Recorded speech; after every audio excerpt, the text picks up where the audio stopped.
Hello everybody. I think we are live. Good afternoon and welcome to this Trendtracker webinar in our Future Of series. The idea of this webinar is really that we invite industry experts to discuss a topic of their interest. And for this first webinar, we are talking about the concept of how the insurance industry thrives in uncertain times. My name is Vincent. I'm the CEO, co-founder of Trendtracker. And with me today are Karolien Gielen, which is Managing Director of Business Development at Ageas Group. Karolien has a decade of experience in strategy development and consulting. And Karolien was also previously Managing Director and Partner at BCG, Boston Consulting Group, and she was specialized in financial services. But recently in her current role at Ageas, she's driving strategic initiatives that align with the group proactive approach to dealing with these uncertain times. And with her is Ernesto Zaccaria. Ernesto is part of Karolien's team. He's corporate strategy manager, also involved and responsible for the partnership that Ageas and Trendtracker has, which is coined Think Beyond, which we will elaborate a little bit further. So welcome guys to this webinar. Now, what we have aligned for you today is quite a comprehensive agenda, so we will go quite fast into the conversation. The idea is that we have an informal chat about some topics of interest. It's about how the insurance sector is navigating in uncertain times, the new strategy development of Ageas Group, align a little bit on our partnership, also looking ahead at some of these future trends that might impact insurance. And we still have some Q&A, time for some Q&A before we round up. But maybe before we start, for those who don't know Trendtracker, allow me to explain a little bit who we are and what we do.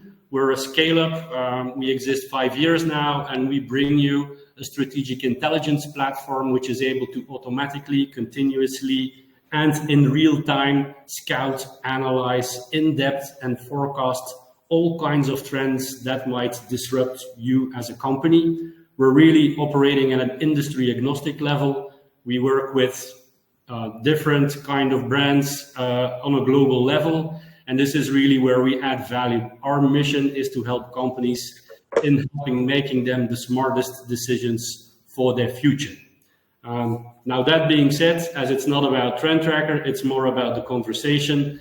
Let's just dive into a couple of questions that I have prepared for my guests.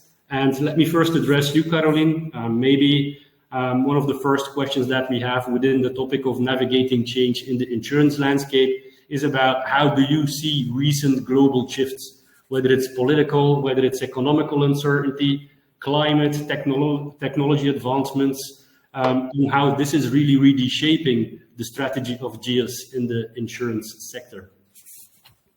Yeah, that's a great question, Vincent. I think in the world of today, with all of the elections that we see going on, it's clearly important to think about the shifts. Now, let me start by saying that actually, if you look at insurance, it's a long-term business. It's not that we're in the fashion industry where things change almost day on day or month on month. And so I think we have a bit of the luxury to also think probably a bit more long term. We manage balance sheets that last for more than 40 years than some of the other industries. I think Ageas is a good example of it. We celebrate this year actually our 200 years. So that gives us clearly a bit of a more long-term perspective. Now, that being said, we are of course not immune to all of the short-term and macroeconomic tensions and trends that we see. And let me maybe just give two examples of how this is impacting us as an insurer in our daily life. I think the first one is increasing interest rates. I think for insurers, it's a good thing in the sense that life insurance, where you provide opportunities for consumers to save long term, is now back in fashion. Where 5 years ago, every insurer was trying to find creative solutions to either limit life or to move it to unit linked. You see now that the value proposition of guaranteed life insurance policies is increasing much more. That's one example. I think a second example of trends we're not immune to is, for instance, inflation. It actually impacts us quite a bit in motor, where you see that, of course, inflation impacts the claims repair cost that we have, where the supply chain volatility, where actually some of the repair parts are getting more difficult to source, is influencing both the lead time, but also the cost that we have in repair. All right. So I know that Ageas Group is actually a group of all kinds of local companies in Europe and in Asia. It's quite an interesting model if you think of it, because it can also help you leverage these global uncertainties because you just have that local footprint. I know it's one of the interesting parts of the business model of Ageas Group. How do you balance between, let's say, global scale with that kind of local adaptation to really remain competitive? Yeah, I think we try to combine the best of the both worlds. So we believe very strongly in local outperformance. If you look at the insurance business we have in China or Malaysia or Belgium or Portugal, insurance is a local business. There is so much regulation around it. A life policy you sell in China is very different from a life policy that you sell in Portugal. So we do try to make sure that we have very strong local teams, local strategies in place to tackle the local insurance opportunities. But we also combine it with the strength that we have as a group. So if you think about teams like data and AI, if you think about teams like sustainability, if you think about teams like technology, there are clearly synergies that we capture from the fact of being a group. If you want to automate a claims first notification of loss in Asia, you can actually learn from that in Belgium. And so we capture those synergies by having small teams in the group that actually foster and support the opcos on those three teams of sustainability, data and AI and technology. Mm-hmm. Would you potentially have like an idea or an example of one of these local initiatives where you think that it really illustrates the uniqueness of this Ageas approach? Yeah, good question. I think I was yesterday in London, so let me take a fresh example that comes to mind. If you see, for instance, what our UK team is doing, they're trying. So what you see typically in P&C insurance, so it's the insurance of home, motor, liability, etc. Is once you have a claim, sometimes it's quite easy to settle, but sometimes it's not that easy to settle. If you look at claims where you have a big home damage, it typically takes an inspector. It takes clearly experts that come to help and to visit before you can settle it. So that means that there is a long history, a lot of documentation, a lot of client interaction, a lot of broker interaction on such a one simple claim. And so what the UK team has done, they actually leveraged Gen AI and AI to help all of the claims handlers that we have in the team to very quickly see what is the latest status of the case, what has the customer been saying. And rather than reading 15 pages of previous history, they now get it summarized in a few lines. That's a use case example that the UK team has developed, which we're now bringing to Belgium and Portugal, to actually help, because it's the same problem everywhere, to help also the claims handlers in Belgium and Portugal to be much more to more quickly help the customer and be more effective in their work. So I think it's a good example of how we bring some of that transversality across the group.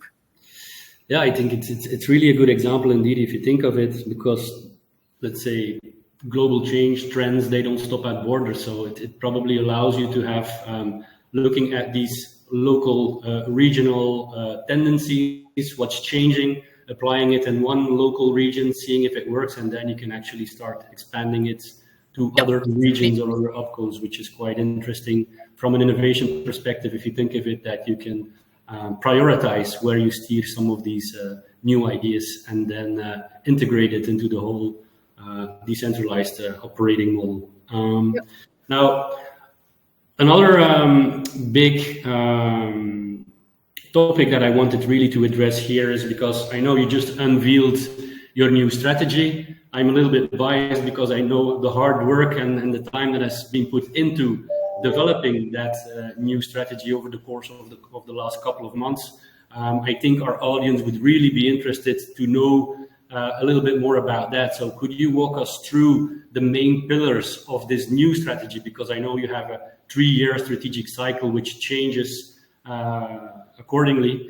And so could you walk us through it, what the main pillars are and what's basically the key outcomes of this that Ageas wants to achieve the next coming years? Yeah, indeed. Let's first elaborate indeed on the what, and then we can spend a bit more time, Vincent, discussing the how, because I think Trendtracker has been a core input in actually how we built that strategy. Now, I think if you look at the what of our new strategic plan, I think what we try to do is to simplify and to focus on a few themes that really matter. And I think if we look at Ageas, we're active in Europe, we're active in Asia. We have market-leading positions typically in most of the markets we operate in. And so there are a lot of things that we actually we are doing already relatively well and that we want to continue. And so all of those things that we want to continue, we don't put it very strongly in the spotlight of our strategy, because that's its assets, its people, its capabilities, it's things we already do well. And so our strategy has really been built around what are the few elements where we feel we want to accelerate our efforts and make a bit of an inflection point moving forward. And there are 3 drivers that sit underneath it. I think the first driver is what we called profitable growth.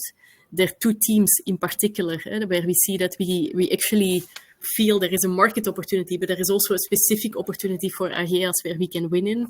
And that's all around the theme of aging. You see that the society, not only in Europe, but also if you look at countries like China, the aging population will double in the next 10 to 15 years.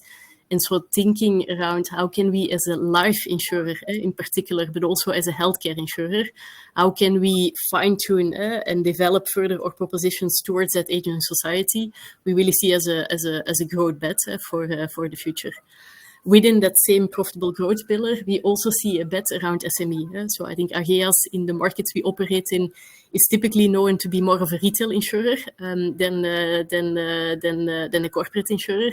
And we do feel that especially the segment of SME, which is a bit in the middle of retail and corporate, is a segment that is growing a lot in the markets we operate in, but also a segment where we can be successful because it operates through the same distribution channels as we have in retail, and with a bit of a specific product proposition where I think we SMEs also don't want to spend too much time on really understanding insurance where we can help.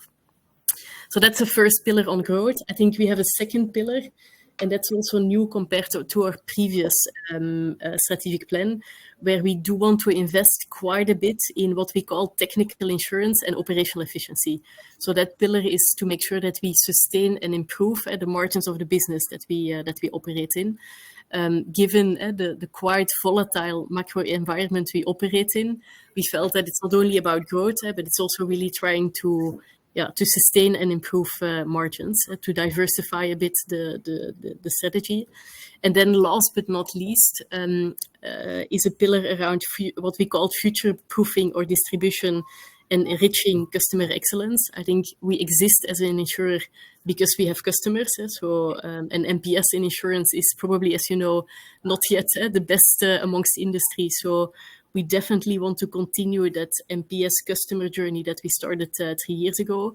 But we also want to further invest in the partnerships and in particular the distribution partnerships that we work with. We're not a direct insurer. We work with brokers, we work with banks, we work with agencies. They also have needs. They want to become more digital. They want us to be more efficient in the way that we operate in. So continue to work on helping them to do that digitization is very high on our agenda. All right, so I hear a couple of big themes that are coming back. Digitization, aging is one of those new topics that we also see a lot coming back with most of our customers these days, which is like pretty new if you look at it. Maybe could you elaborate also what was for you the catalyst? What did you change in Elevate 27 compared to, I think it was called Impact 24, if I'm correct? Yep. But also more on the how. How do you do it? What was the process behind it, basically? Now that we have it on the what. Yeah, indeed. I think let's indeed zoom in on the how. So I think it looks a very simple strategy on paper. It was not a simple process to get there, and I think it was a process where we actually also took the time. So we worked on this for more than 9 months. Ernesto can acknowledge that from the strategy team. And we went to quite a thorough process to come up with the teams and the choices that we made, because it sounds easy to say, okay, aging, yes, it's indeed a growing market. SME, yes, it's a growing market, but it also means that we have not put forward other growth bets around related services, etc. So there was a full process on how we came to those choices. Took us 9 months, took us, I think, 80 people over the organization that we have involved across all of the regions to come up with that new strategy, and 11 work streams that were sitting behind it. Now, before we kicked off those work streams, we wanted to take a bit of stock of what is happening around us, not only within Ageas, but around us. And we used actually 4 inputs for that. I think the first input, and Ernesto will talk more in detail on that, and it was a critical input, was actually the Trendtracker. So we have a process where we try to look beyond the immediate what is happening, and where we try to get some substance from our people, but also from the AI platform that you have developed, to say what are the relevant strategic trends that we see happening around us. So that was a very key input into the process. I think the second input into the process was what we call the investor lens. We're a listed company. That means that we also need to take stock of what is important for our investors, of our shareholders. And so we're also a bit unique in the sense that we're active in Europe and Asia, which is not a combination that you see too often. And so trying to understand what are actually investors expecting from us with that footprint we have in Europe and Asia was a second input we used. I think a third input was the lessons learned from our previous strategy. I think it was a strategy that was very much oriented around growth. So there were clearly lessons learned we had into it.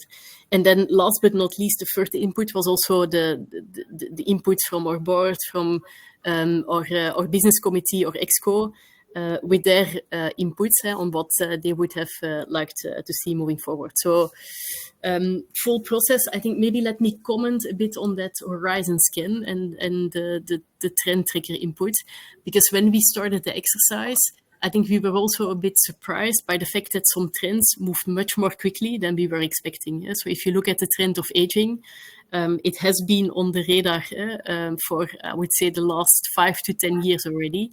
But clearly, you now see also in countries like China that it's becoming much more to the forefront than a few years back. And so we felt this was a trend, and you also confirmed it with Trendtracker, that was moving much faster than we initially anticipated. Hence, you see it also translated in the strategy. I think another trend that we saw that was moving much more faster was data and AI. And I think that's not a surprise with the boost that Gen AI is giving. This is clearly something that we cannot ignore, and where we also felt that we really have to accelerate our efforts. We're a data-driven industry as insurers, but we're still a bit of a more old-fashioned industry in the sense that we work a lot with structured data. We don't work a lot yet with unstructured data. And so I think embracing the opportunity that Gen AI gives us to also work with unstructured data in all of the relations and interactions we have with our customers, with our brokers, with our agents, it was something we felt we need to embrace and use as a lever to further digitize. Great. It immediately got me to a follow-up question that popped into my mind, really, is, of course, strategy definition is hard and a long-term process, but now follows probably strategy execution and measuring of some success key factors of this new strategy. Could you elaborate maybe a little bit on how you're planning to measure the success of your new strategic outcome? Yeah, I think a strategy is only a strategy if you put forward certain ambitions, and hence a measurement on how we measure success. I think also on that measurement, and that was one of the feedbacks we clearly heard from investors, we try to simplify. So if you look at the insurance sector, it's quite a difficult sector sometimes to understand. You have metrics like Solvency II, you have metrics like capital generation, OCG, ORCG. So it's not that easy to immediately grasp. And so we clearly heard from investors, but also from our internal stakeholders, try to simplify the measurement of the business and try to focus on a few things that really matter, but not on the list of 100 KPIs where you don't see the forest through the trees or the trees through the forest. I don't know what the right expression is, but to put a bit of focus. And I think we really did that in Elevate 27. So if you now look at our strategy, we have put forward 3 financial KPIs. We're getting even, I was in London also 3 weeks ago with some of the investors. We're even getting questions. It's like, is it not too simple now? So I think at least we achieved what we wanted to achieve. And if you zoom in on those 3 KPIs, it kind of we basically said our strategy is profitable growth. So we want to measure profitable growth by what we call earnings per share. So are we growing the earnings, which is the bottom line per share over the next 3 years? So that's our first metric. Second metric is, are we generating cash? Because in the end, you can make profit, but you also need to generate cash for investors. So that's the second one that we track. And the third one is, are we redistributing part of that cash to our shareholders, so towards our investors? So that are the 3 things we measure financially. Next to that financial KPIs, we also feel that as an insurer, we have a bit of a societal duty. So what we also put forward are 5 non-financial KPIs. So we said that kind of customers, of course, are the reason why we exist. So we continue to measure NPS as something that is very high on our agenda. We're a people business, so we also want to make sure that we measure whether we're able to attract and retain the right talent. So we have 2 KPIs related to people. And then I think we're an insurer, so we also have a role to play in terms of ESG, around investments, around ESG products in insurance. So we have also 2 KPIs that we measure a bit more on the sustainability front. Right. So really interesting to hear that even for a big organization as Ageas operating at a global scale, that you try to minimize those key metrics to be able to focus on the North Star and really see if you're achieving your ambitions, actually. Maybe 2 minutes. Well, you touched upon it a little bit, and we cannot ignore AI. I actually know for a fact that you've already been integrating AI because you work with us for the last 5 years. So, which was pretty pioneering back 5 years ago, integrating AI capabilities at a strategic level inside your company, fueling long-term thinking inside the DNA, let's say. But potentially, due to the hype of Gen AI and the evolutions that are going on there, you are incorporating more of these AI capabilities potentially today already at an operating level of Ageas. Maybe 2 minutes on that, really to inspire what you're doing with AI. Yeah, but I think AI is indeed a topic that is very close to our heart, and that got a kind of a podium position also in Elevate 27. It's one of the key capabilities where we feel we will really accelerate ourselves.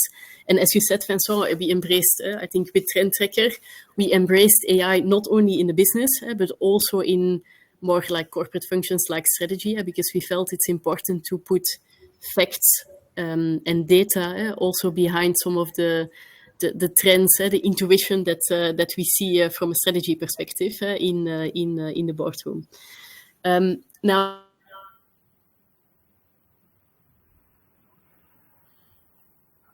we have now, if you look at Ageas Group, we have 300 use cases both Gen AI and AI related. I think it's about half-half, so 50% Gen AI related, 50% more traditional AI related, that we're actively working on across all of the countries we operate in.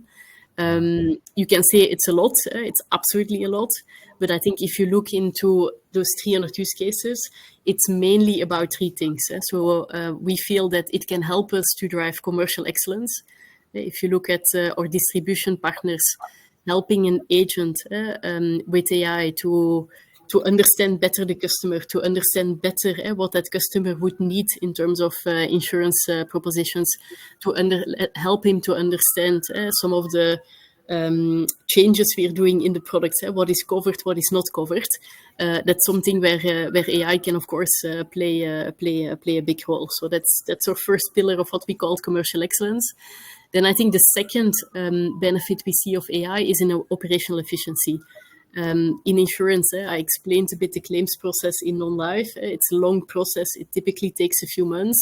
Yeah, if you can use AI to streamline parts of the processes, all of the data that, all of the steps that have been done before, that's also a very strong lever that of course we believe in. And then the last point, and we call it technical excellence. It doesn't have anything to do with technology, but if you look at the real technical part of insurance, which is the underwriting and pricing. So which risks do you accept at what type of price? So if you need to insure a new cement factory somewhere in Malaysia, how do we price and accept that risk? Of course, there is already a lot of data involved today in that process, but I think with the use of Gen AI, also with the use of external data, because today we only use internal data, that's also something where we see that we can sharpen the pencils in that underwriting and technical excellence. Well, it's quite interesting to see even sometimes insurance is perceived as not your most early adopter kind of industry, right? It's more of a following industry that even then at this level, you see a lot of these hundreds of initiatives playing around to give you that competitive edge on all levels of your organizational development.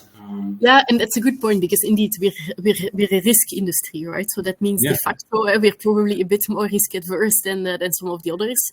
The way that we solve for that, for instance, on the topic of data and AI, is we put forward the principle, which is it's human in the loop. So it's basically AI helping the claims handler in the example that I explained, AI helping the underwriter to make better and more informed decisions, AI helping the agent to be more productive and more effective in his job. But it's always still with that human in the loop. So, for instance, we have a very explicit rule on that. What we are not doing as Ageas is to have a Gen AI chatbot directly towards the customer, for instance, without a human in the loop. I think that is in our risk appetite going a bit too far at this moment. Well, I think maybe human in the loop is the perfect bridge to the following topic that I really want to address. Maybe for the audience, I didn't really elaborate, but if you have questions, if you want to have something to comment, there is a chat function that you can ask your questions, and during the Q&A, we can then see if we can answer those questions for you. But the bridge with what I was planning to make human in the loop, AI and humans combined to give you let's say a one-on-one is three kind of value proposition, is actually what we do with the Think Beyond is now the new name. It used to be called Think 2030, and it's all about assessing the future of insurance between now and 10 years and even further into the future. Ageas is really pioneering in this. I always explain this use case to my other customers too.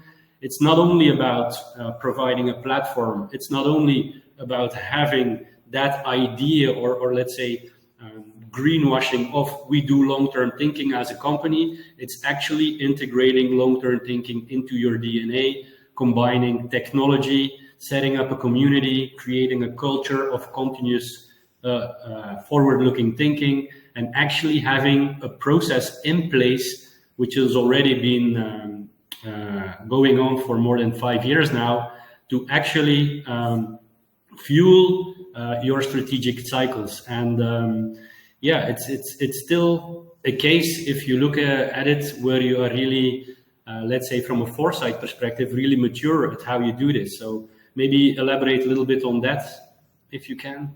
Yeah, and I will actually let Ernesto take that question, Vincent, because he's leading that day to day and much more into the weeds of his than I am.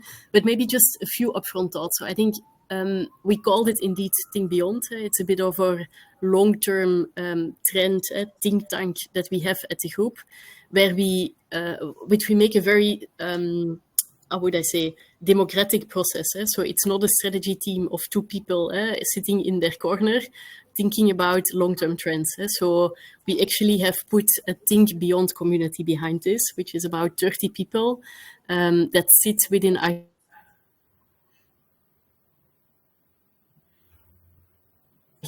that human in the loop, that we involve all of the people within that need to think about that long term. So that's one. I think two, I find this a perfect example of how AI can also help a strategy team, as I said, to have some more facts and data and proof points and a bit more objectiveness behind some of the discussions that we have in the boardroom. Typically, if you discuss what do we see happening around us, what matters to us, what are some of the trends that we need to look into. Before we started the collaboration 5 years ago, it was a lot about intuition and a lot about beliefs. People that said, yeah, but I think this, I think this. And now you see it's about the humans, but it's also about the facts. And I think that's quite a strong and unique combination that we bring forward. But maybe Ernesto, you can detail a bit how we run it. Thanks, Karolien. I think you have made a perfect summary. So I will just a perfect overview. I will just summarize the 3 key points. The first one is indeed in terms of benefits that we see in the way in which we combine, I would say, a human-led view on the evolution of some of these consequential trends for our industry and an AI-driven insights on the same trends. First of all, it helps to balance out a bit some of the human conviction and biases that we might have towards some of these trends. As you mentioned, you might have the perception that the trend is evolving in a way that might not prove in reality to be that one. A second good benefit that we see in our collaboration with Transition is about obviously the amount of time and cost that analyzing this vast amount of information would be on Ageas, and thanks to this partnership, we're able to get, I don't want to say a summarized version of this information, but we actually we're able to provide to our colleagues across the group a bit of the essential insights that you need to know against all the trends the plethora of trends that we monitor within the Horizon Scan.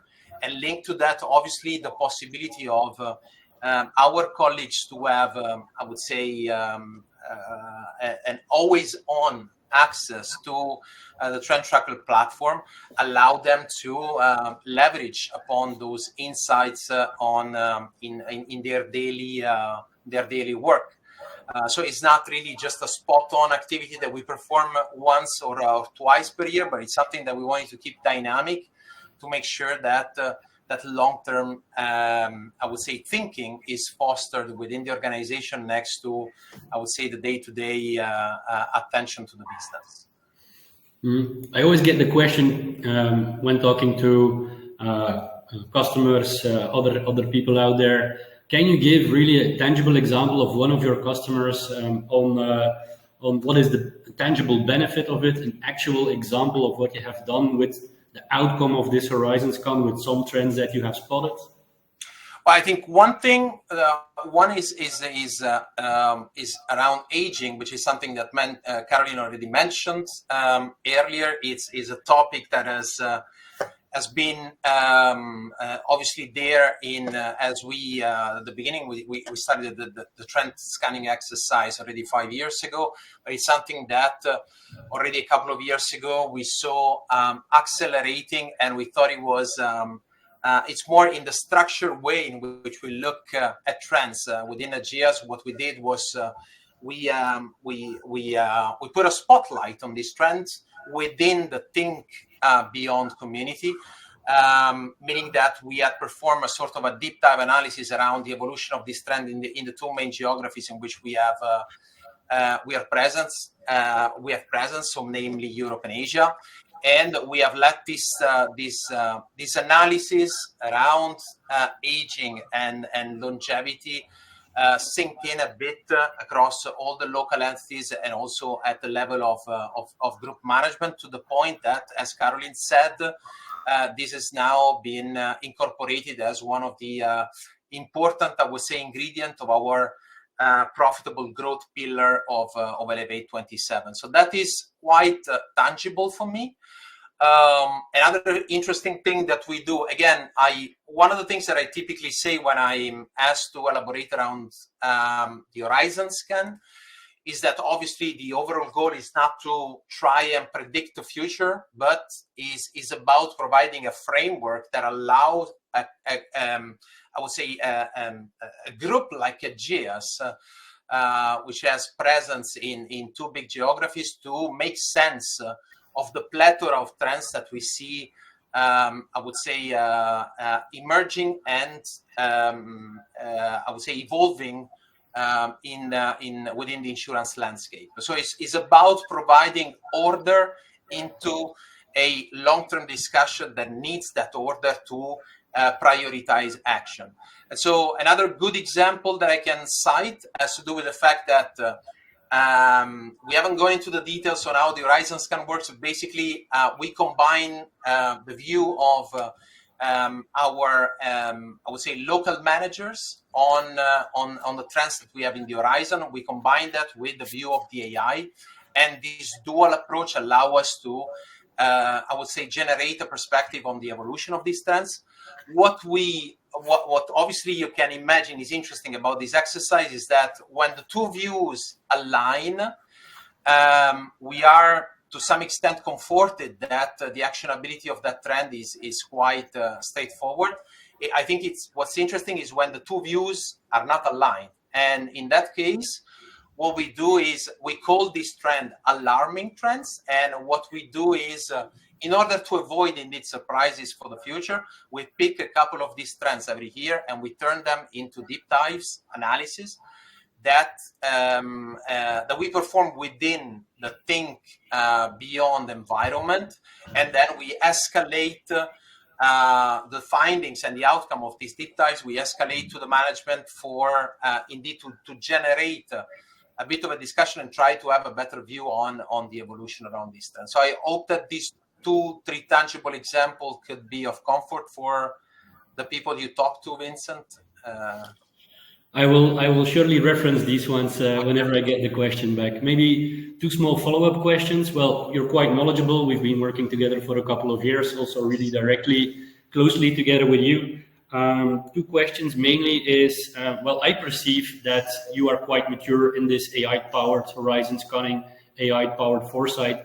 What would be for you to explain the biggest added value of fusing AI into this horizon scanning practice? And to your fellow insurers, for some of them who are still really early on or not even knowledgeable about the power of this AI-powered capability, what would you advise to them if they really want to start with this?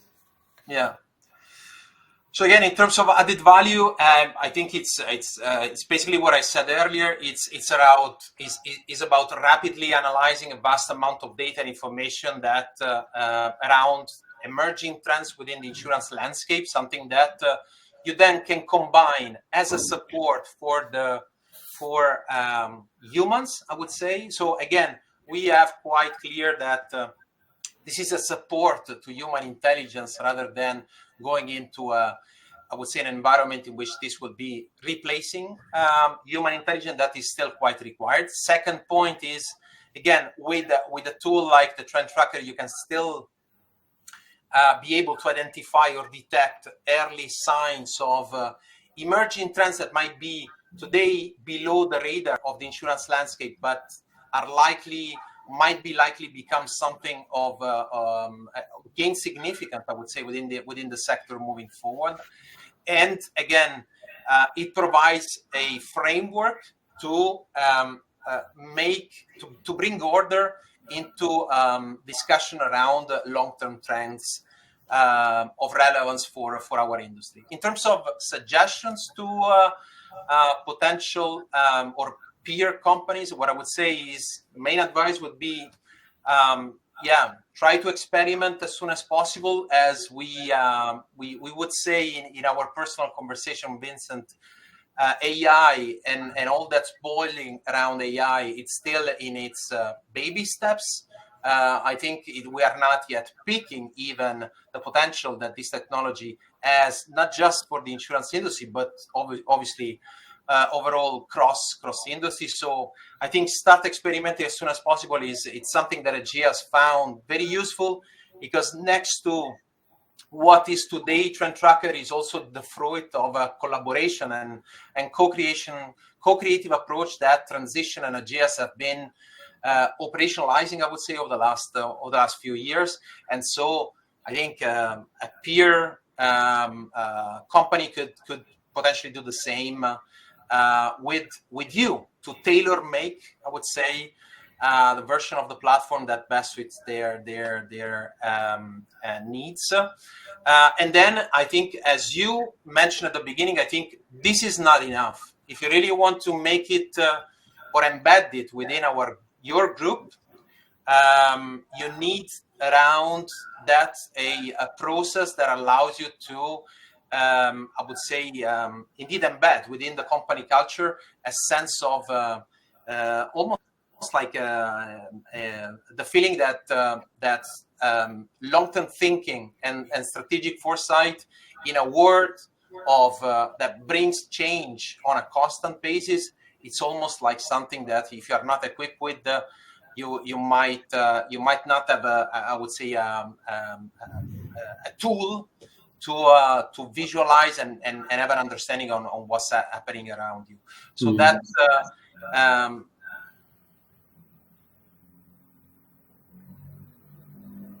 the bank group and the whole Horizon Scan methodology. It's the perfect complement to enable that culture across Ageas. All right, I think that's quite aligned with typically how I explain it. The world is changing too fast. How we do typically the work of strategy today is just inadequate, and you need new ways, new technology to support you in being able to outperform and anticipate the future in the long term. We had a section on some of big trends that we were seeing. Can I add one more thing, Vincent? And I think also in order to help to prioritize, because it's moving fast, there are a lot of moving pieces. I think if we look at all the trends, we try to monitor from macroeconomics into interest rates, into inflation, into what is happening and so I think what it also helps us to do is not only putting facts behind it, but also helping to prioritize and really see, okay, in the 80-20, what really matters, what is moving fast, what is a potential opportunity or threat for us, and focus the attention of the teams on that. Yeah, thank you for elaborating a little bit also on your viewpoint, Karolien. But maybe just to finish the conversation before we go into Q&A, we touched upon a couple of these trends, and I actually had one personal question for you, Karolien. I was a consultant like you in my old days, and I pivoted towards the startup life a couple of years back. I can say that it was quite a big leap, so I can imagine for you moving from a strategy consultant, a partner at BCG, into a director role at Ageas must also have been a big shift for you. So how do you perceive that shift so far? You have been doing this now for a couple of months. What is the biggest takeaways out of that? Yeah, it's a very good question, Vincent. And it's indeed it's a big shift, but it's also an interesting shift. And there are things that are different. There are things that are similar. I would say. I think based on the first 6 months, but I think it's also fair to say it's probably still a bit of a honeymoon phase. But I think based on the first 6 months, I think what is truly different is you move from strategy. I was at BCG, of course, advising a lot of clients on strategic transformational challenges into execution. And that is very different. It's not only I advise a client a certain direction, but I think in the role now, you also need to execute upon it. And I think many people in the call will understand what I mean. That comes with much more different topics you also need to reflect on in terms of which teams to put forward, how to bring everyone on board, how to make sure that we find the right quick wins versus long-term steps to take in that journey. So I think that's clearly something that is different, that execution angle. I think the other thing that is different is, you move a bit from advice into decision making. It's not only like this seems a very good idea, what you would say as a consultant. No, now you need to decide on what will we really do, where do we put the focus and the priorities, and that also feels different. And then I think there are things which are pretty similar. I think also in my role, it's important to try to influence as much as possible the different stakeholders, because you need to do it together. You can't do it alone. As a consultant, that's the same thing. I think you also need to make sure that you continue to bring innovation forward, that you don't get stuck into what we do well today, but that we also think about what can we do better or new in the future. That's something I did as a consultant that remains super important in the role I have today. All right. Well, I can actually align with that, and going from consulting to really executing is quite challenging, but also quite inspiring and interesting. Absolutely. To be at the other side of the table, actually. Absolutely. We're actually at that part where we allow some Q&A or some questions from the people that are connected. So let me see if I can see some of the questions, or if any that were answered. I see one person, Ronald, asking a question. Let me just read it out loud and see who can answer. So his question is, since insurance companies try to limit risks, do you see a role in evangelizing companies and how to actually analyze trends and use AI? Because adoption is slow, which can be a danger for companies not jumping on the train. So did you understand the question? Not fully, but maybe Ernesto, you did. Yeah. So you try to limit risk. Do you see a role in evangelizing companies on how you do actively trend analysis and using AI in that sense? We don't exactly try to limit risk, but okay, I do see a role in evangelizing companies, and this is what we're doing today.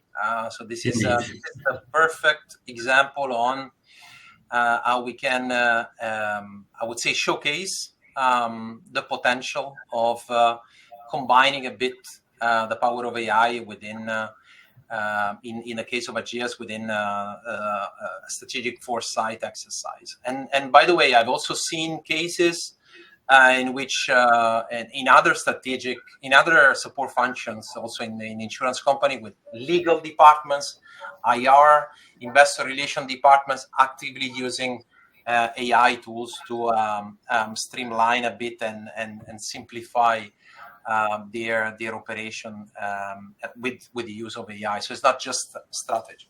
Yeah. And I agree with the last part also, which is not jumping on that train, I think is indeed a danger. Because if you see the art of the possible that AI, Gen AI now gives, I think there is a lot of value attached to it.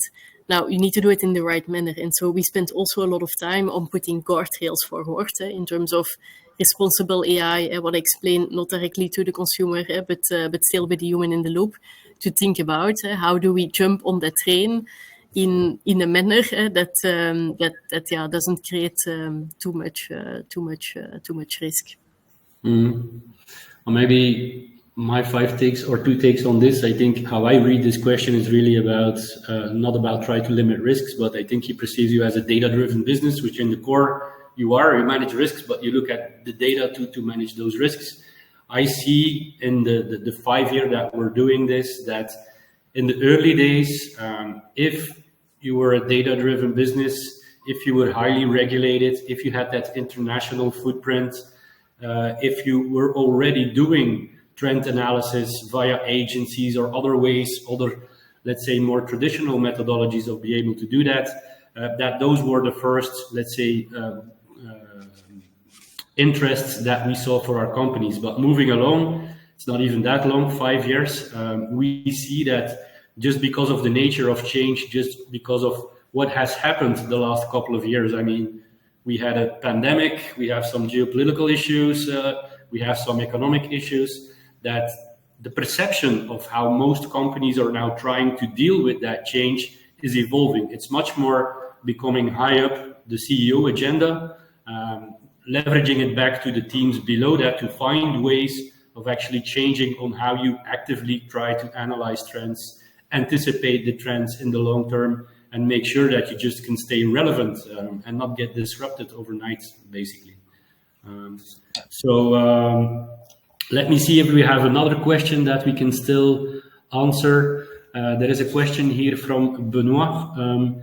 Let me read it out loud. In comparison to your horizon scanning pre-trend tracker, did the number of applicable trends explode to too many to handle, or was the increase manageable and potentially confirming your manual process? Maybe that's one. Maybe something you can comment on, Ernesto. Yeah. So I think it's indeed something that we saw happening a bit. Although I was not really there when we plugged into the I would say the AI component within the horizon scan. It's true that you have I would say the number of trends escalate a bit, but that has to do with the fact that you need to be a bit more granular when you use the AI in order to have some meaningful results in return. Sometimes I give the example of a trend like the general trend, sustainability as a trend, the general trend. Obviously, a trend like this one will go in all directions because it's not even a trend. It's more like a topic in itself, and it's scanning that with the AI would probably not provide, would not return a meaningful insight back. I think that Vincent, you can better elaborate this, but it's true that you have to manage a bit the granularity that you have within your horizon scan. At the same time, avoiding that, as you mentioned in your question, Benoit, the number of trends really explode to a point where you are not really able to handle this. Maybe just to complete the answer, within the horizon scan methodology, we have a way in which indeed this plethora of trends get actually clustered in terms of actionability. So we don't have to look at, when we present the results of the horizon scan, we don't have to look at all of them.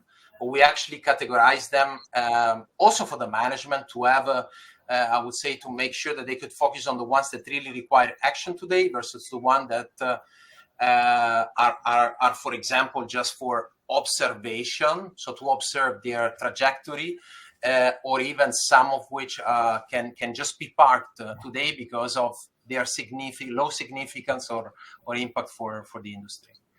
Vincent, I don't know if you want to elaborate on this. Yeah, maybe to augment a little bit on this, and then purely from a broader perspective, how we see it is that, let's say, pre-AI era, you were really limited by the time and effort that you can put into these kind of trend analysis. So we typically saw that companies were limiting their trends to analyze just because they didn't have the volume, they didn't have the teams to be able to do a deep dive on all these kinds of trends.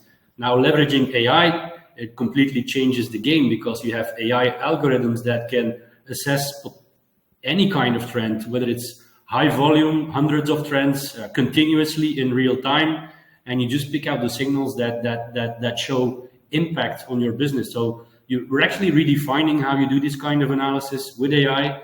It's much more profound in terms of volume, but also the comprehensiveness of deep dives that you can do. And it's not limiting you of already having a sub-selection of a kind of trends because you don't have the bandwidth to analyze all of them. So it's much more going from a reactive, let's say, snapshot kind of process where you look into the back, you analyze a couple of trends, to a continuous, automated and real-time flow of trend insights that proactively and continuously advise you on some of these key changes. And maybe that's a good way to end the webinar. I see that from a timing perspective, we're almost there. I would like to take the time to really thank Karolien and Ernesto for your time, for the elaboration on all these key topics. I think it was really inspireful for our community. And again, thank you so much for being able to do that. To the rest of the audience, I would like to invite you to upcoming more webinars in this Future of series, where we will collaborate with other industry experts on similar topics. You will get an email after this inviting you to get a hands-on demo actually of Trendtracker and see how we serve Ageas and other clients with our platform. If you're already wanting to book a meeting with me, you can actually scan this QR code. It's a direct link to my calendar, and we can have some more in-depth conversations about the value that we bring to Ageas and others. So again, thank you very much for attending. I hope you find it inspirational and hope to see you the next time. Bye-bye. Thank you. Bye. Thank you. Bye-bye.